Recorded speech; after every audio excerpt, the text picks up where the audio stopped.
guys, if you're new to Deception Bytes, hit the like and subscribe button and be sure to hit the bell to be notified of future videos.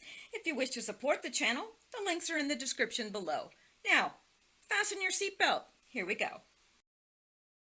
Okay guys, I'm back. It is Saturday, June 15th, and this is my second video because there's a lot of news to go through and I've missed the last 3 days. So I thought, you know, the night's still young. I can still do another video, and I know you guys will appreciate it because I know when I don't post, you miss it. So, which is nice. It's nice to know that. But anyway, I thought it's the least I can do. So, and I will be back tomorrow, Lord willing, and the creek don't rise.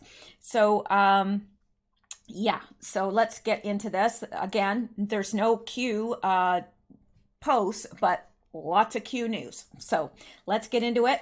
And we'll see how much I can cover. I'm not going to let this be a really, really long one. I'm not going to do another hour video, but there's a few things that I do want to get to. The rest I can leave until tomorrow.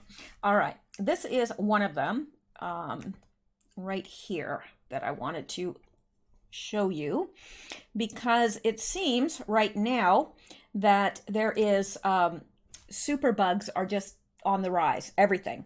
But this is about STD superbugs spreading like wildfire, one exposure and you're infected for life.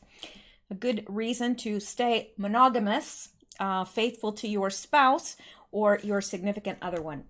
Your significant other one. I don't know where that came from. It's supposed to be your significant other, not your significant other one.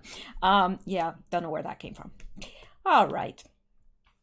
Natural News asked to visualize what an apocalyptic end to the world might look like. Few people would picture death by superbug, and yet uncomfortable antibiotic-resistant bacteria are one of the greatest threats. Uncontrollable, rather, not uncomfortable. I'm telling you, it's been a bad week. Yeah, it's uncontrollable antibiotic resistant, not uncomfortable, because really, we don't care if the superbugs are comfortable or not comfortable. I'm just saying. Now, why is this... There we go. I'm not sure what happened there, but I bet you it's Sammy related. Okay, now, so uncontrollable antibiotic-resistant bacteria are one of the greatest threats facing mankind. The World Health Organization warns that antimicrobial resistance, AMR, has the potential to be more deadly than cancer, with the ability to kill as many as 10 million people a year, in addition to costing the world economy upward of 100 trillion annually. Left unchecked, AMR threatens to reverse all the health gains and longer lifespans that antibiotics made possible in the 20th century. And this is a huge problem. It's a huge, huge problem. It's why a lot of doctors don't just hand out antibiotics willy-nilly anymore. And I know for my stepfather, he has really bad lungs, horrible, horrific lungs, and he gets pneumonia just at the drop of a hat. I mean, he'll have it probably 3-4 times a year. And you know, because he's taken so many antibiotics and because he just keeps getting pneumonia, nothing they give him works. And it's just getting harder and harder and harder to treat him because they're running out of ways. When the antibiotics stop working, you're in big trouble. So, and I do believe that these bugs are evolving, but I think in some cases they're having some help, if you know what I mean. And I think you do. So, as reported by the UK's Independent, the latest superbug to strike fear in the hearts of medical professionals are strains of sexually transmitted diseases, STDs, that have become resistant to all known antibiotic treatments. That's interesting. 4 out of 5 Americans now prescribed antibiotics each year. What could possibly go wrong? Yeah, that's true. They give them out way too readily. And really, I try to, if I have an infection, like right now, I have a horrific ear infection that is driving me crazy. But I'm trying to let it run its course, because most of the time it gets better by itself without antibiotics. Yes, it might be very, very uncomfortable, but it's far better than taking antibiotics as far as I'm concerned. I'd rather treat it naturally and increase my immune system and whatever. I know there are some times where it's inevitable you have to take them, but Anyway, STDs are on the increase across the globe. The Center for Disease Control and Prevention, CDC, warned late last year that close to 2.3 million new cases of gonorrhea, chlamydia, and syphilis were diagnosed in the, doesn't that sound like a soup? Chlamydia. It sounds like a clam chowder soup. I'm just saying. It's probably just me because I do. Yes, I know I'm Tazar. Yes, I do. I fully am at rest with it. Anyway, gonorrhea, chlamydia, and syphilis were with shrimp were diagnosed in the United States, not the United Snakes. No, in 2017. This was the fourth consecutive year in which the numbers of diagnosed STDs rose dramatically. Although chlamydia remained the most common STD overall, gonorrhea cases increased by a staggering 67%. Interestingly, a health protection report published by Public Health England last year reflected a similar trend in the United Kingdom.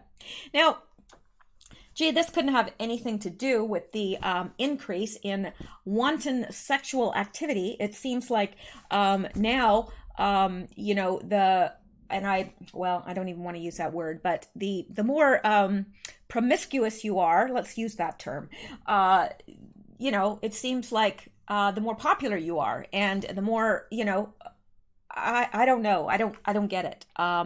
You know, I don't. It's just not a good habit. I mean, you know, certainly not spiritually, but not physically or mentally either. It really isn't. But I'm not here to lecture anyone.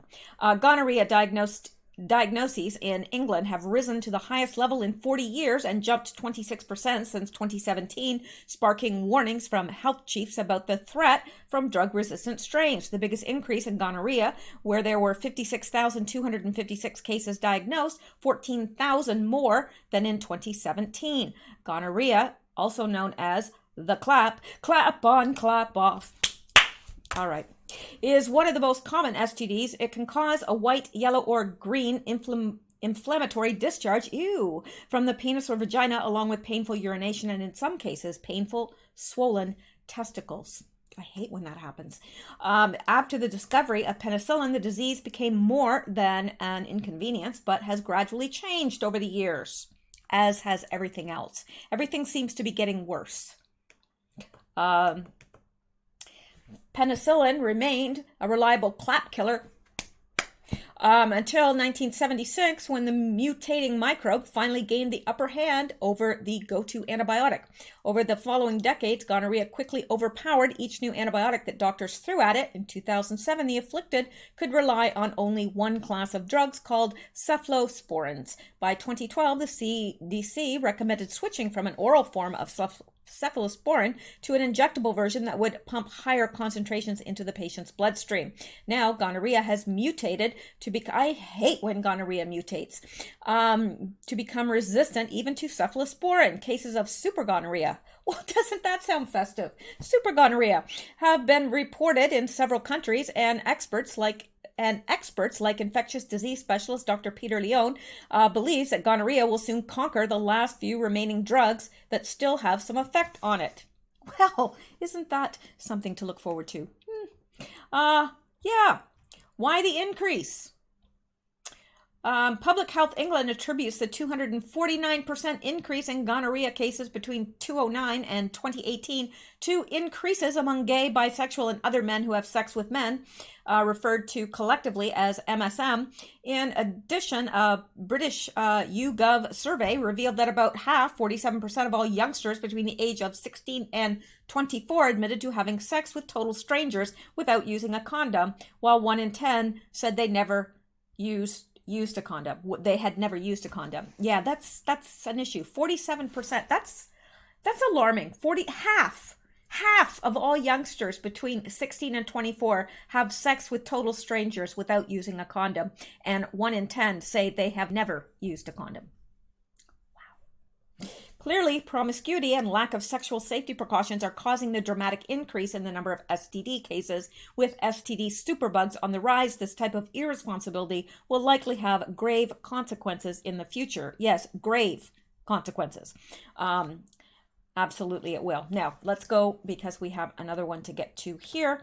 I know, right? Where are you going to hear about this stuff, huh? All right, let's look at this. And this from Natural News. I really like this website. I really like them because I'm all into naturopathic stuff anyway, and they have good news, not just about natural stuff, but about all sorts of stuff. Is the measles vaccine more dangerous than the disease? That's my opinion. Okay, I'm not a nurse. I'm not a healthcare practitioner. That is solely my opinion. I am not telling anybody to not get the measles vaccine. I'm not suggesting that to anyone. Okay, all right. Due to the recent spate of reported measles cases across the country, health authorities are urging all members of the public, pardon me, my nose is itchy, has nothing to do with gonorrhea, syphilis, or chlamydia. I'm just saying. All right. Due to the recent spate of reported measles cases across the country, health authorities are urging all members of the public to make sure they're fully up to date on their MMR, measles, mumps, and rubella vaccinations. But what these same health authorities aren't disclosing is the fact that the MMR vaccine carries with it some very serious risks that make getting jabbed with it far more of a threat than the disease itself. Among the many common side effects associated with the MMR vaccine are low-grade fever, skin rashes, reddening of skin, swelling, itching, hives, and bodily weakness, and these are just the minor ones. In more serious cases, the MMR vaccine can trigger seizures, double vision, severe headaches, vomiting, joint pain, and digestive problems, and in more extreme cases, the MMR vaccine has been known to cause encephalitis, brain inflammation. It's all fun and games until somebody's brain gets inflamed. In encephalopathy, chronic brain dysfunction, now, I would say that there's probably some members of the Democratic Party that have that, severe brain dysfunction. Paniculitis, inflammation of the fat layer under the skin, and syncope, sudden loss of consciousness, fainting. Vasculitis, inflammation of the blood vessels, pancreatitis, inflammation of the pancreas, diabetes mellitus, thrombocytopenia, purpura. Well, that's a fancy name for saying blood disorder. You can impress all your friends and neighbors with that word. Leukocytis, white blood cell count, high white blood cell count, anaphylaxis, which is shock, bronchial spasms, arthritis and arthralgia, joint pain, myalgia, muscle pain, polyneuritis, inflammation of several nerves simultaneously. Sounds fun. I think I'm going to rush right out and get one. No, I'm not. Okay, if it's quite the list of potential adverse effects, but that's not even the extent of it. Believe it or not, another possible side effects of MMR is atypical measles, the very disease that this high controversial vaccine is supposed to keep at bay. Yeah, everybody just rush right out and get one. So besides the risk of developing a serious chronic inflammatory condition, getting MMR'd could also mean developing measles, which begs the question, what's the point? For related news, be sure to check out Vaccine News. Merck & Company warns in the package insert that MMR is extremely high risk, but mainstream media and vaccine apologists think they know better. The U.S. Food and Drug Administration, FDA, Vaccine Adverse Event reporting system is filled to the brim with reports of serious reactions, hospitalizations, injuries, and deaths following MMR vaccination. Yes, deaths. The majority of which occur in children 3 years of age or younger, but rarely, if ever, is the public told the truth about this. Furthermore, the official Merck & Company package insert for MMR admits that these horrific outcomes are indeed possible and that some people who are vaccinated with MMR can both contract and spread measles to others. But again, this information never seems to make headlines. As of November 30th, 2018, there were nearly 100,000 reports submitted to VAERS about adverse effects caused by MMR, and yet mainstream news outlets would have us all believe that MMR never really causes any serious issues and that the benefits of getting jabbed with MMR outweigh the risks. Keep in mind that the cases reported to VAERS ERS represent a mere fraction of the true amount, the vast majority of which never make it into the official data sets. And that's with anything, because a lot of people will take, even with people taking drugs, new drugs or whatever, they may experience side effects, but that doesn't necessarily make it into the database, because you may not report it, or you may just quit taking it, or your doctor may not report it. So there you go. Even though the National Childhood Vaccine Injury Act of 1986 legally required pediatricians and other vaccine providers to report serious health problems following vaccination to Federal Health Agency, VAERS, many doctors and other medical workers giving vaccines to children and adults failed to report vaccine-related health problems to VAERS, reports the National Vaccine Information Center. There is evidence that only between 1 and 10% of serious health problems that occur after use of prescription drugs or vaccines in the U.S. are ever reported to federal health officials, who are responsible for regulating the safety of drugs and vaccines and issue national vaccine policy recommendations. Be sure to read. Okay, so if you want to go to, this is a great website. If you're into natural news or homeopathic stuff or anything of that nature, this is an awesome website. And they have very good articles. I really enjoy reading this website, naturalnews.com. And yeah, I think many of you would enjoy reading it. All right, so let's go back now, because there's more. There's always more. All right, now let's read this. And again, you're going to ask yourself, what could go wrong? What could possibly go wrong? I don't know. These people must stay up at night thinking about this stuff, really. Scientists resume efforts to create deadly flu virus with U.S. government's blessing. Let me ask you a question. Why? No, really. Why? I don't get it. I really don't get it. There are microbiologists who stand around all day thinking up ways to create new deadly viruses. Yes, that's correct. That's right. And remember when there were all those deaths of the microbiologists? They were just disappearing like crazy. I wonder what that was all about. I don't know if anybody ever really satisfied my curiosity as to why they were all just turning up dead. Microbiologists. This was several years ago now. They're just dead. And then there was the guy from the CDC who mysteriously died. That was not that long ago.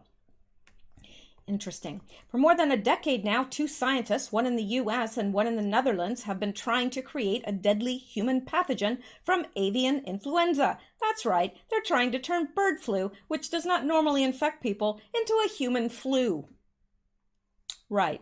Not surprisingly, many scientists are vehemently opposed to this. In mid-2014, a group of them formed the Cambridge Working Group and issued a statement of warning of the dangers of this research. The statement was signed by hundreds of scientists at virtually every major U.S. and European university.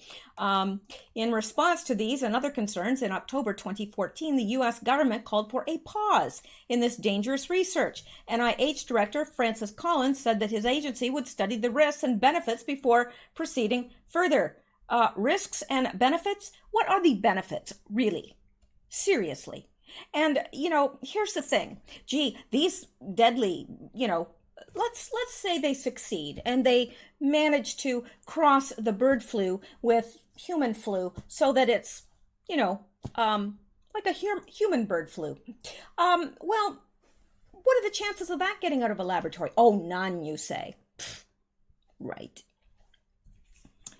Anyway, well, 4 years later, the risks and benefits haven't changed, but the NIH has quietly just allowed the research to start again, as we learned last week in an exclusive report from Jocelyn Kaiser. I can't allow this to go unchallenged. This research is so potentially harmful and offers such little benefit to society that I fear that NIH is endangering the trust that Congress places in them. And don't misinterpret me. I'm a huge supporter of NIH, and I've argued before that it's one of the best investments the American people can make, but they got this one really, really wrong. Yeah. Like, when you and I can see this plain as day, how this is a really bad idea, you would think those that spend all that time to get a PhD, you would think that they too would see that it's not a good idea, but they don't. For those who might not know, the 1918 influenza pandemic, which killed between 50 and 100 million people worldwide, none of us were alive at that time, I doubt. But I know we've all heard about it. We've all read about it. We've all heard about it in history class. So it was a big deal. 3% of the entire world population at the time died. Now, that doesn't sound like a lot. It's a lot. Can you imagine 100 million people died from that flu? Was caused by a strain of avian influenza that made the jump into humans. The 1918 flu was so deadly that it killed more American soldiers and sailors during World War I than did enemy weapons. Not surprisingly then, when other scientists, including me, the person that's writing this, learned about the effort to turn bird flu into a human flu, we asked, why the heck would anyone do that? Yeah, that's what I asked as well. The answers were, and still are, unsatisfactory. Claims such as, we'll learn more about the pandemic potential of the flu, and we'll be better prepared for an avian flu pandemic if one occurs. These are hand-waving arguments that may sound reasonable, but they promise only vague benefits while ignoring the dangers of this research. If the research succeeds and one of the newly designed highly virulent flu strains escapes, the damage could be horrific. Very horrific. Yeah. One of the deadliest strains of avian flu circulating today is H5N1. This strain has occasionally jumped from birds to humans with a mortality rate approaching 50%, far more deadly than any human flu. Fortunately, the virus has never gained the ability to be transmitted directly between humans, but I guess they're trying to change that, right? Because, well, why wouldn't they? It didn't have the ability until two scientists, Ron Fauché in the Netherlands and Yoshihiro Kawaoka at the University of Wisconsin, engineered it to gain this ability. Actually, their work showed that the virus could be transmitted between ferrets, not humans, for the obvious reason that you can't ethically test this on humans. Right. You can't ethically test it on humans. How did this Ebola strain get from the lab, because it was created, they've got a patent on it, to the, where the outbreak is? I'm not going to say this because, they comb this with their little computers looking for code words. All right. So anyway, yeah, ferrets. Well, Fauché and Kawaoka are back at it again. Yeah. NIH actually lifted the pause in September 2017 and invited scientists to submit proposal for this type of research. Fauché confidently stated at the time that all he had to do was find and replace a few terms in his previous proposal, and it would likely sail right through peer review. It appears he was correct, although according to Science article, his study has been approved but not yet actually funded. I'm sure Soros would fund it if he knew. Yeah, just put the word out to Soros. Yeah, he'll fund anything that's detrimental to society. Kawaoka's project is already underway, as anyone can learn by checking the NIH grants database. And by the way, why the heck is a U.S. funding agency supporting research in the Netherlands anyway? If Fauché's work is so great, and it isn't, let the Netherlands fund it. And by the way, oh no, I've just read that. Never mind. I've said it before, more than once, engineering the flu to be more virulent is a terrible idea. It appears the review process at NIH simply failed, as multiple scientists stated to Vox last week. This research has the potential to cause millions of deaths. Oh well, they say. Oh well. Human life is so freaking cheap these days, and it drives me crazy. It really does. I don't know how people can be that evil. I don't. And how can you spend all that time in school learning to waste your time doing something that will only be detrimental to the earth? I don't know. So Fauci, Kawoka, and their defenders, usually other flu scientists who also benefit from the same funding, like to claim that their project to engineer a deadlier bird flu will somehow help prevent a future pandemic. That's what they always say until it gets out, and it always gets out. This argument is frankly nonsense. Influenza mutates while circulating among millions of birds, and no one has any idea how to protect or control that process. I should mention that I know a little bit about the flu, having published multiple papers on it, including this paper in Nature and this paper on H5N1 avian flu. Fauci and Kawoka have also argued that we can use their work to create stockpiles of vaccines in advance. Yeah, right. We don't even stockpile vaccines for the normal flu, seasonal flu, because it mutates too fast. So we have to produce new vaccines every year. And the notion that anyone can predict a future pandemic strain so precisely that we could design a vaccine based on their prediction is laughable. I can't quite fathom why NIH seems to be so enraptured with the work of these two labs that rather than simply deny them funding, it has ignored the warnings of hundreds of scientists and now risks creating a new influenza pandemic. Much as I hate to say this, maybe it's time for Congress to intervene. Well, maybe it is, but we know, and if you have been paying attention, if you have been awake for longer than probably 6 months, a year, then you know that the plan has always been to reduce the world population to make it easier to control. If you don't know about the Georgia Guidestones, then you should look it up on YouTube. There are many people that have done videos, good videos on the Georgia Guidestones without me delving into it now.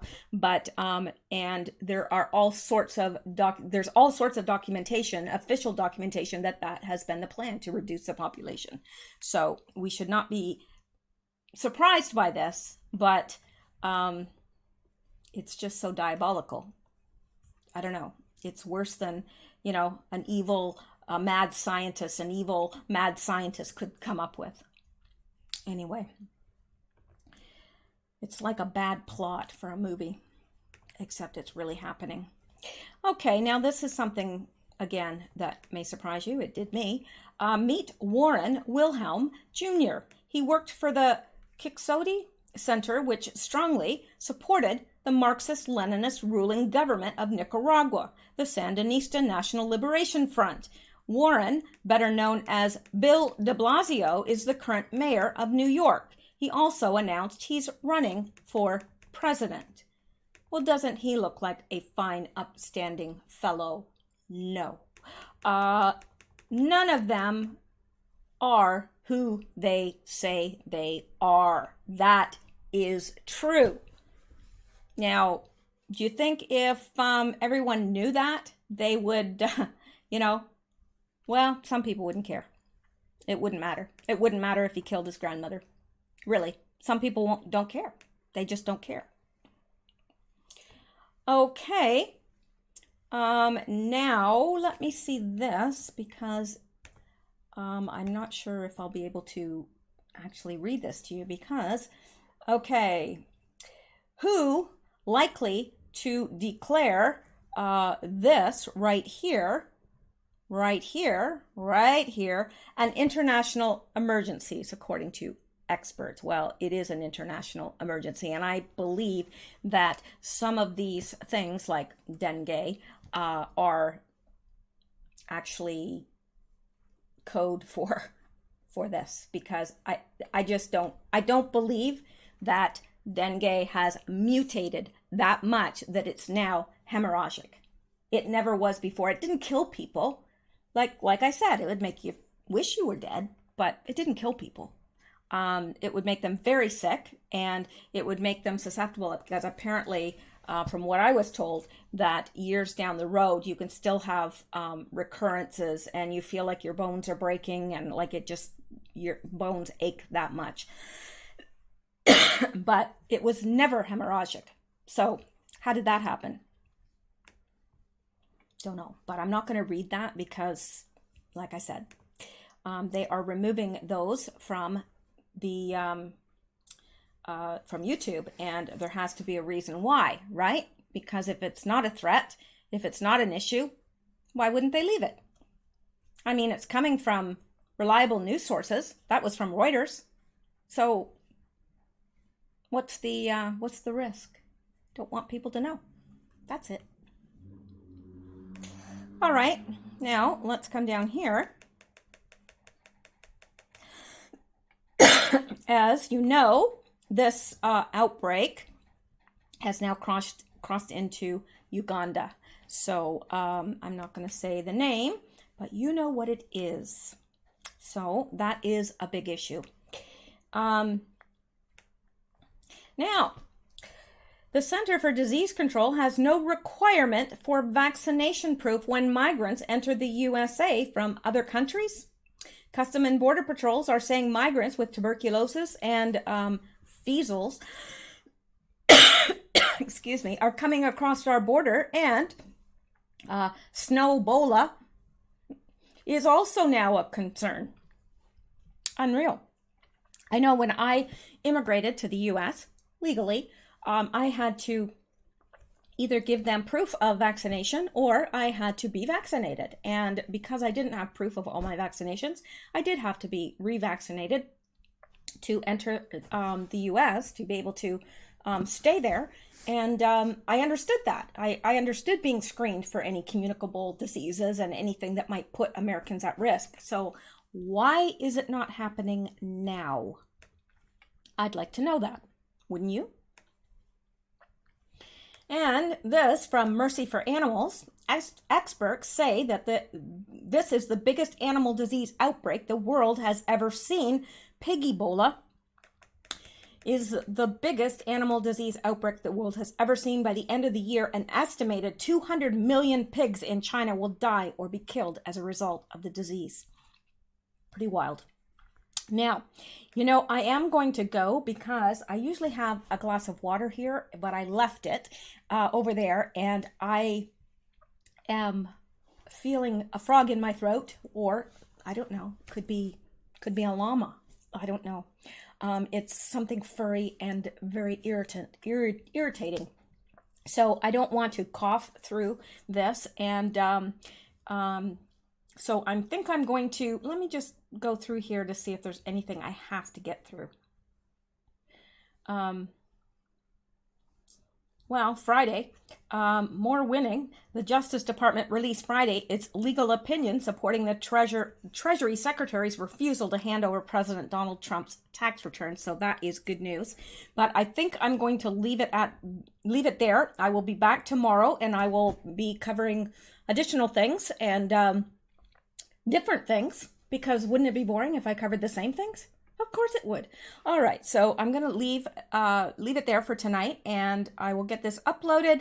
Thank you guys so much for listening. Thank you for your kindness, your support, your prayers, your Patreon contributions, your coffee contributions. It all helps me so much, and it helps the channel. It helps me to do what I do, and I appreciate just your encouragement. I mean, your comments sometimes make me cry. They're so sweet. So anyway, but you know, I cry easily. Not a bad sort of crying. It's a good sort of crying. It's just, it touches me. So anyway, you guys have a great night. Sleep well, stay safe, and keep seeking truth, because deception bites.